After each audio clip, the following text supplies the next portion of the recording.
Gukomera ku munsi mubi. Abefeso 6:13.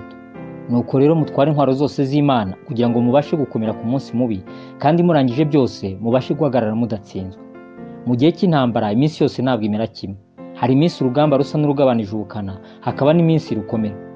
Ingabo ziri ku rugamba zose kandi muri rusange zigira gutakaza bitewe n'uko iminsi idahwana. Natwe mu ntambara turwana iminsi yose ntimera kimwe.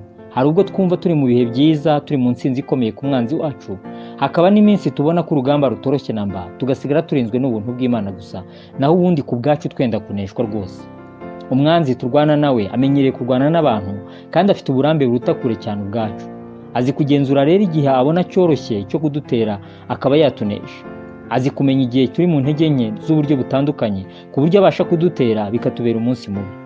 Yesu ari mu butayu, Bibiliya Yera itubwira ko umwanzi yamwegereye amaze gusonza. Yabonaga ko yabasha kumufatirana n'intege nke z'umubiri. Eliya ubwo yari amaze kwica abahanuzi baba yari wenyine, ananiwe, ashonje, nibwo umwanzi yamuteje ubwihebe no gutinya kwicwa. Dawidi yatsinzwe mu gihe yabonaga abanzi be bamaze gucogora, nta gitera ari kwikanga. Umwanzi azi kugenzura igihe kimubereye cyiza cyo kudutera akaba yatunesha kubw'ibihe dusanzemo. Igihe cy'ibyago nko gupfusha, igihe cy'uburwayi, ubukene n'ibindi bihe bigoye n'ibidasanzwe ducamo, ni ibihe bibasha kutubera ibihe bigoye mu ntambara turwana.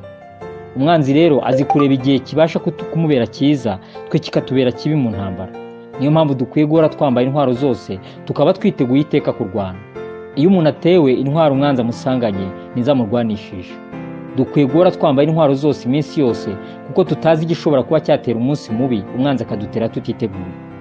Mwirinde ibisindisha, mube maso, kuko umurezi wanyu Satani azerera nk'intare yivuga ashaka kubaconshomera. Mumurwanye mushikamye kandi mufite kwizera gukomeye, muzi yuko bene data bari mu isi muhuje imibabaro. Petero 1:5-8. Dusenge.